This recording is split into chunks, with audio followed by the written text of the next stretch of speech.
दोस्तों नमस्कार। मत अभिमत पर आपका स्वागत है। मैं हूं राकेश कुमार। कल नगर निकाय चुनाव को लेकर जो मामला सुनील कुमार ने हाई कोर्ट में याचिका दायर की है, उसकी सुनवाई थी। सुनवाई के विषय में कल हमने वीडियो भी बनाया था, विस्तृत रूप से सारी बातें बताई थी।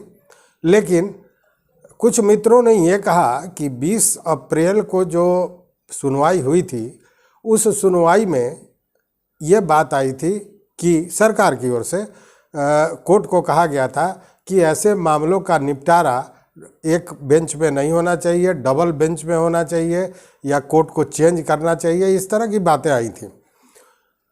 तो इसको लेकर कल क्या हुआ, इस पर भी कई मित्रों ने कहा कि इसकी पूरी जानकारी दी जाए। तो आज मैं बताता हूं कि इस मामले में कोर्ट ने क्या कहा। आपको याद होगा कि कल ठीक 12:30 बजे माननीय विद्वान न्यायाधीश सत्यव्रत वर्मा के कोर्ट में सुनवाई शुरू हुई। बिहार सरकार की तरफ से महाधिवक्ता पीके शाही थे, जबकि सुनील कुमार के अधिवक्ता दिल्ली के राहुल श्याम भंडारी थे।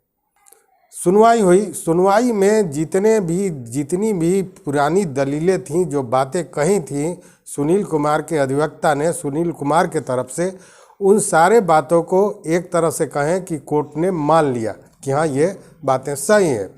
चूँकि सही भी था, डेडिकेटेड कमीशन का मामला था, डेडिकेटेड कमीशन पर रोक लगा दिया था सुप्रीम कोर्ट ने। उसके बाद भी चुनाव हुआ।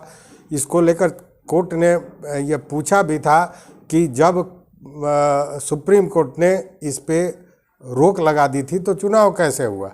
उस पे जो बयान था महाधिवक्ता का, वह भी एक तरह से कहें कि धूल झोंकने वाला, कोर्ट को दिग्भ्रमित करने वाला बयान था।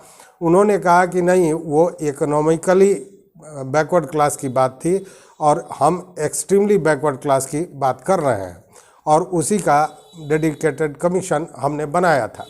जबकि उस कमीशन को ही सुप्रीम कोर्ट ने एक तरह से कहें कि खारिज कर दिया था कि इसको डेडिकेटेड कमीशन नहीं कहा जा सकता है। इस पर राजनीतिक दलों के भी जो बयान आए थे, उसको भी कल के वीडियो में हमने आपको पूरी तरह बताया था। लेकिन क्या हुआ आखिर कोर्ट को बदलने या फिर डबल बेंच करने की बात को लेकर, ये समझिए। देखिए, जब होता क्या है कि जब आप तर्क से अपनी बातों को नहीं रख सकते हैं तो पतली गली से निकलने का प्रयास करते हैं, और यही प्रयास अब सरकार कर रही है। पिछली दफ़ा भी जब दलील कुछ नहीं बचा था, कुछ देने लायक दलील नहीं था सरकार के पक्ष में, तो कोर्ट को बदलने की बात कही गई थी। कल जब ये बात हुई तो सबसे पहले ये बताऊं कि जितनी भी दलीलें राहुल श्याम भंडारी ने दी थी, कोर्ट ने उसको मान लिया। कोर्ट ने उन दलीलों में सत्यता पाई, जबकि बिहार सरकार की तरफ से जो दलीलें दी गई उसमें सत्यता की अभाव था। इसलिए अभाव था कि जो चीज़ कागज़ पे है, जब कोर्ट ने मना कर दिया, उसके बाद भी आपने चुनाव कराया, डेडिकेटेड कमीशन सही नहीं बनाया, सर्वे को कोर्ट के समक्ष रख के उसकी अनुमति नहीं ली, चुनाव की सर्वे को आपने पब्लिक डोमेन में नहीं डाला, ये बहुत सारी चीज़ें हैं जिसको लेकर बिहार सरकार कटघरे में है। कहने का मतलब यह है कि सुनील कुमार के दलीलों को जो राहुल श्याम भंडारी ने दिया था, उसको कोर्ट ने मान लिया। लेकिन कोर्ट बदलने के मामले को लेकर मामला कहीं ना कहीं फंसता जा रहा है, और ऐसा लगता है कि सरकार की जो बची खुची फजीहत है, वह भी इस बार होने वाली है। क्योंकि कोर्ट ने स्पष्ट कहा कि आप लिखित एफिडेविट के द्वारा हमें बतावें कि आखिर यह कोर्ट आपके दलीलों को, आपके केस को क्यों नहीं सुन सकता है, यह मामला दूसरे कोर्ट में क्यों भेजा जाए। अब आप समझिए कि जिसको न्याय देना है, जो कोर्ट है, उसी कोर्ट पर अगर आप संदेह उत्पन्न करते हैं तो फिर उसके बाद क्या होगा। कहने का मतलब कि निश्चित रूप से जो बाकी फजीहत है वो होने वाली है, और कोर्ट ने उनकी सारी बातों को एक तरह से कहे कि खारिज करते हुए, महाधिवक्ता के सारे बातों को खारिज करते हुए कहा कि नहीं, 15 तारीख को सारे मामलों की सुनवाई एक साथ होगी। ये एक साथ इसलिए कि 15 तारीख को ऑलरेडी हरिनारायण शर्मा के मामले में डेट पड़ा हुआ है, डेट दिया गया है, उनकी सुनवाई 15 तारीख को है। तो उसी सुनवाई के साथ सुनील कुमार की भी सुनवाई होगी, साथ में अंजू देवी जो मोतिहारी के नगर परिषद की पूर्व अध्यक्ष रही हैं, उन्होंने एक मामला दायर किया था, उसकी भी सुनवाई होगी, और रामबली सिंह ने एक मामला दायर किया था, उसकी भी सुनवाई होगी। कहने का मतलब कि एक ही तरह के, एक ही विषय के 4 मामले लंबित हैं हाई कोर्ट में, और चारों की सुनवाई 15 तारीख को होगी। साथ ही कोर्ट ने यह भी कहा था कि उस दिन सुनवाई के साथ सुनवाई पूरी करके और फैसला भी दिया जा सकता है। तो कहने का मतलब है कि एक तरह से हम ये माने कि 15 तारीख को इसका फैसला भी आ सकता है। लेकिन अब देखना ये होगा कि सरकार की ओर से क्या एफिडेविट दिया जाता है, और एफिडेविट दिया जाता है तो उसमें क्या कारण बताया जाता है।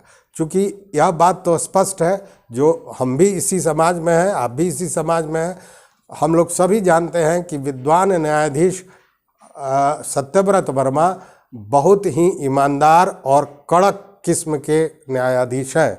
न्याय को लेकर, सत्यता को लेकर कहीं से डिगने का मामला नहीं बनता है, और यही कहीं ना कहीं बिहार सरकार के भय का कारण बना हुआ है, और इसीलिए वो कोर्ट को बदलने की बात कर रहा है। क्योंकि यह कोर्ट ऐसा है, या कोई भी कोर्ट को अगर आप चाहें कि इन्फ्लुएंस कर लें तो यह बड़ी टेढ़ी खीर है, और वैसे में बिहार सरकार के पास अब कोई दूसरा चारा रह नहीं गया है। इसीलिए इस तरह के कुतर्क एक तरह से कहें कि दिया जा रहा है। तो बेंच को लेकर जो मामला था वो आपको स्पष्ट हो गया होगा। स्पष्ट इसलिए कि कोर्ट ने स्पष्ट कहा, बांधते हुए, एक तरह से कहें कि पूरे सरकार को और निर्वाचन आयोग को बांधते हुए कहा कि आप एफिडेविट के द्वारा बताएं कि आपके मामले को यह कोर्ट क्यों नहीं सुने इस केस को, और इसको दूसरे कोर्ट में क्यों भेजा जाए, क्यों ये दूसरे कोर्ट में जाए।